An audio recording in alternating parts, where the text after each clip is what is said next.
and welcome to Innovate and Inspire on KLTV. I'm Dr. Milton Brown, and today we're shining a spotlight on leadership, collaboration and the power of partnerships in driving Huddersfield's town centre's transformation. I'm delighted to be joined by Samantha Sharp, Chief Executive of the Huddersfield BID. Sam is a business and stakeholder engagement specialist and an innovative leader with extensive experience in building strong, productive relationships through positive engagement, events, PR, marketing, and major investment projects. The Huddersfield BID is a not-for-profit business-led organisation working to make Huddersfield a better place to visit, work and live. Through various initiatives and the partnerships, the BID drives footfall, investment and positive promotion for the town. Sam, welcome and thanks for joining us today. My pleasure. Okay, well, just to start off with, just tell us a little bit more about the BID, Huddersfield BID, and how long you've been in post. 5 years, I think it was. June 2021. The BID had the Huddersfield BID.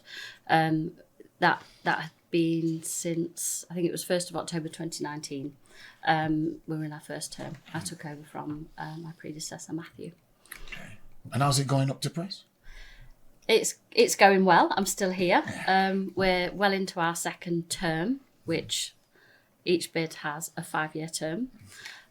So yes, we're successfully into our second term and doing great things. BIDs tend to know more about themselves and know where they fit into the fabric of the town, the city where they are posted in the second term. The first term is all about raising awareness, finding your feet where you fit in or where your objectives fit in. And the second term, which I kind of inherited the previous objectives, the second term we designed the objectives which were it was on the back of what we knew was needed within the town.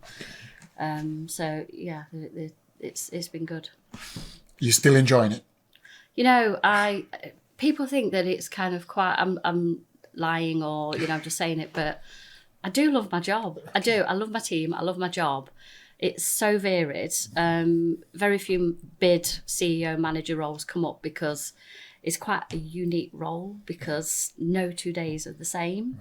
Today I'm here, tomorrow I'm at Dewsbury talking to their town board about our ranger service. Next week we've got an awards ceremony for our nighttime economy. So it is really, really varied and you just strive forward with it, Excellent. Well, I've got a few questions just to ask you. I mean, for instance, what is a business improvement district? So there are about 350 around the country in the UK. They originally started in the 1960s in North America. And the first one was just a group of businesses on a strip mall and then said, shall we all put some money together according to what our size of our business was, and then just put some planters in the streets and organise events. And then it built from there. They're quite popular in America. There's quite a few in New York. In New York, their terms are longer and their rateable values are set differently. They're in North America, they're in Australia and New Zealand. And the first BID was formed in the UK about 21 years ago. So we've been going since then. They're all different sizes according to the area, their designated area. Their rateable value thresholds are different and the percentage levy investment is different. So every BID is basically met with the needs. It's designed with the needs of the local area, really. They can be cities, industrial parks, towns. There's a little one in Brighouse. So, there's big ones in Manchester and Leeds. But yeah, they're here to add value. We are not part of the council, although we do work with the council as a stakeholder, but we don't work for the council directly, and we're completely independent from them. So it gives us the ability to act more quickly and more effectively. Not that I'm saying the council are not quick or effective, but we don't have the hierarchies that you have in council and local government organisations. So if a stakeholder comes to us and says, we've got this issue, can you, assist with it? As long as it's within my objectives and we have it within our budget fund, and I can prove success through data, footfall, spend income, that sort of thing, we can deliver it because we're showing value for money, and we're adding value. And how is the business district improved? So how is the business improvement district defined here in Kirklees, or Huddersfield, shall I say? So we're quite a weird one here. So we have 2 zones, and that was agreed 2018, I think it was. So the first zone is within the ring road, which makes it really easy with the ring road. Love it or hate it in Huddersfield. And then there's an outer zone, which is kind of the retail park and the university and Shorehead. So they're in zone 2. So they're different levy investment brackets. So they put slightly less in. But they still do benefit from the radio scheme, the ranger service, marketing, and the jet washing, graffiti removal. And how does the Huddersfield BID engage with stakeholders within the town centre? For example, promotion, safe and attractive place to be, and finally, business and the cultural offer. So the promotion, that's our biggest levy pot. So that's the events. Okay. We create and deliver footfall driving events. So in June, we will be delivering our 5th Get Your Geek On Town Centre Takeover, which is a whole town centre event. 132,000 people were in the town centre last year, and we're hoping to do even more this year. We do smaller events such as the Urban Artist event on a Sunday that brings people in to appreciate our wonderful buildings and urban space in the town. We've run food festivals. We've worked in the market. So it's different things that bring people into the town centre. And we like to create events that people don't expect of Huddersfield, because Huddersfield is such a diverse, brave town. So we do things that are slightly different as well. Hence the kind of the Get Your Geek On idea. And it was kind of a coffee shop sitting there thinking, do you know what? What if you could dress up as Spider-Man, get on the bus, get off in Huddersfield, and just walk around dressed as Spider-Man or Batman for the whole day, and nobody bats an eyelid. And 2 You years need to warn the police about this. Yeah, we do, but they get involved and it's brilliant. They love it. We never have any trouble. It's everybody takes part, whether you want to dress up as Spider-Man as well. It's not, you don't need to. But at one point, I think it was 2 years ago, I went to Greg's for a drink because it was roasting. It was one of the days when it was roasting, and there were 3 people dressed as Spider-Man queuing for their food. And nobody bothered them. Yeah. It was, that was it. That was the norm. And it was great. And that's what we tried to achieve. Something different. I'm going to look out for that Get Your Geek On. 27th of June. Okay. Cheers. How do you define success then, in terms of they pay a levy, and how do you define that success? Or do you have metrics to define that? Yeah, I mean, every event that we do, so the Get Your Geek On, we measure that on footfall, income generated to stakeholders. We have a town centre app called Hello Huddersfield, and that shows app usage during the event. So we can show everywhere that we put an activity on around the town, the heat map, it glows green in those areas, so we can show we've driven footfall in that area. Every project that we do that directly benefits a stakeholder, such as we run trails around the town centre, and we always make sure the trails are spread out. So we'll do one point in the Byram Arcade, up at Cow, the Kingsgate, so people who ordinarily come into the town and just go to the Kingsgate and then go home, they have to go around town. They have to discover new areas of the town. We've had some in the media centre, so they come towards the market. So we can see who has taken part. We have the figures for it. So we also ask things like, did you increase income and footfall? We know footfall. But it's ways of placing people in the town and bringing them in. And the biggest bit of feedback we have are the 2 things. I've discovered places in the town I haven't been to in years, because I just usually go to the Kingsgate or the market, and I've spent a lot more money than I should have done, but I suppose that was the idea. In terms of the enhance objective that we offer a jet washing and a graffiti removal service for town centre businesses. So if you are starting work and you roll your shutter up and then somebody's graffitied all over your shutter, they would phone up Huddersfield BID, or usually operations manager Gavin, and say, look, somebody's just graffitied all over our shutter. Can you come and sort it, please? We would either do it that day if it was offensive, or we would book it in, and then they would come and remove the graffiti and jet wash the area. I've seen that working effectively as well, because I remember the boy and barrel down at the bottom end of town. Yeah. A load of paint was thrown over the boy and barrel, and literally I'm thinking, how long is that could be like that? And within 48 hours that week. Yeah. And then I've also seen removing chewing gum.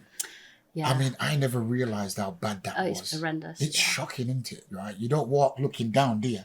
You're looking straight ahead or looking up. But when you look on the floor and all these dots, it's chewing gum. Yeah. And I would never have realised how bad it was until I saw the Huddersfield BID team trying to clean it up. You know, we've got gumball, chewing gum balls on the lampposts. Yeah. They seem to they do get used, but I think we removed over 20,000 pieces of chewing gum, and the team do have a clicker to assess it. And it's all about this data and proving this data. That's right. So we measure how many meters of jet washing we do, how many pieces of graffiti we remove, how much we save our levy payers. So I think in 2025 we saved our levy payers £111,000 in jet washing costs alone, just to remove, and we obviously sort out odour alleys and wash out the bins and certain Odour areas. alleys. So we call them odour alleys, I think that's quite a polite way of saying it. But the idea is we're creating these amazing events, delivering these great events to bring people into the town. But if it smells a bit funny, or if there's graffiti everywhere, or shop fronts aren't looking their best, then it kind of lessens what we're trying to achieve.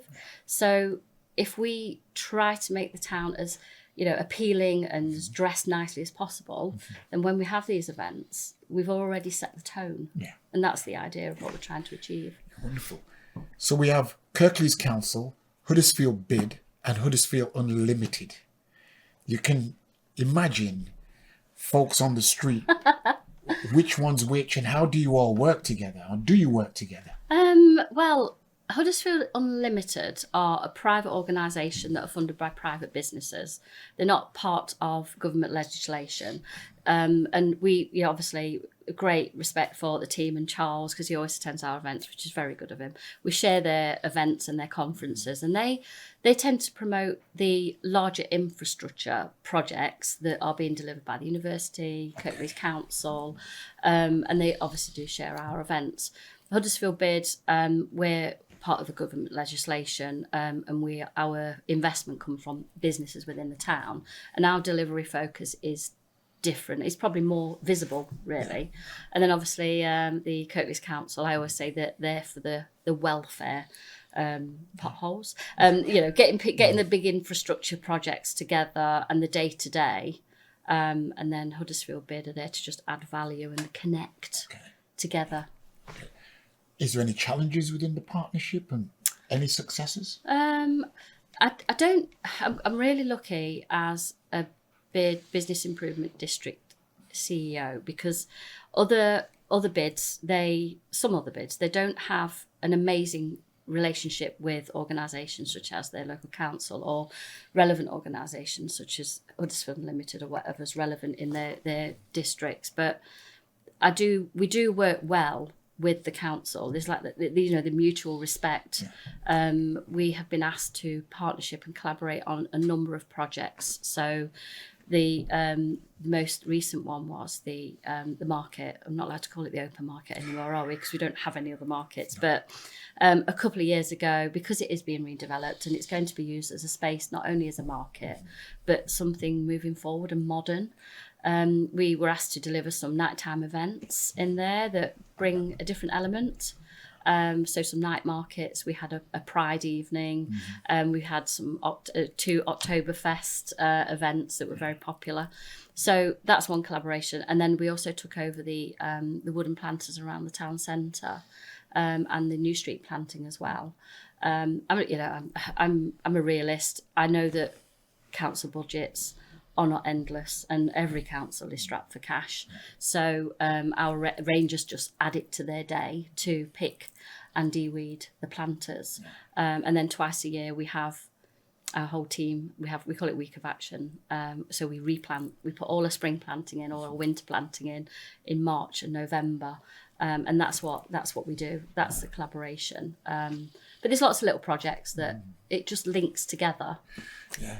And speaking about the market, there's a lot of folks in Kirklees, or say Huddersfield, we're happy with, and when I say where, it's the royal we and where, we're happy with the draft market, the old market, and the way it looks. It's been that way for as far as time immemorial.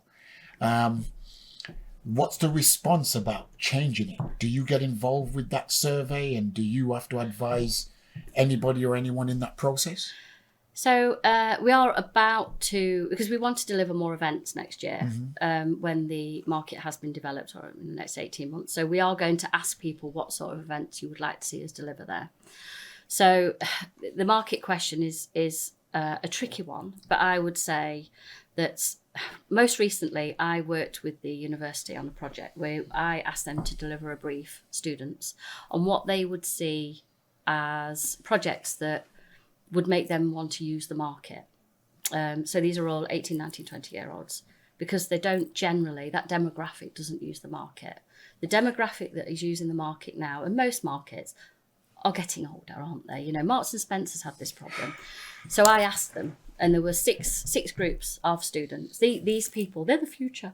No, these students, sorry, they all said they wanted good quality artisan stall holders. They wanted events, nighttime events. They wanted fresh foods such as a butcher's, a fishmonger's. They wanted farm shops. They wanted it not to be open. They wanted a good cafe, nice facilities.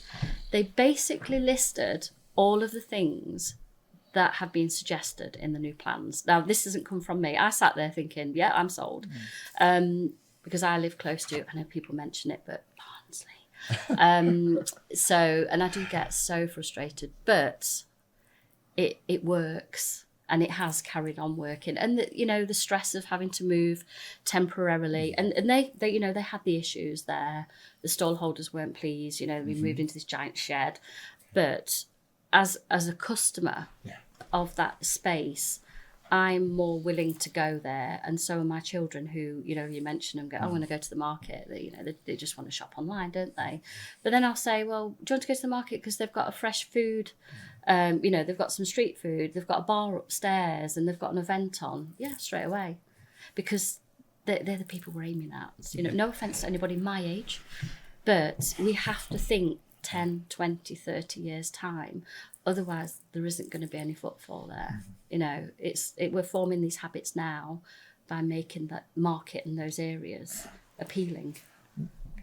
Well, we're very much invested in the market. For the last 10, 12 years, we've been filming people's responses around the market. And let's just say, let's not forget the cultural offer of those folks who are already operating there. The 35, 40 plus crew and 60 plus crew and 70 still have a lot to offer in terms of the cultural offer in Huddersfield. I think that's really, really important not to forget them. All right. We know that the next generation is coming behind, but whilst we're still here, please. Well, all the students that I gave the brief to, they represent different backgrounds, and certainly from what I understand, the stall holders that are currently there, they will be offered space in the new market. When I asked you earlier on, how does the BID engage with stakeholders within the town centre?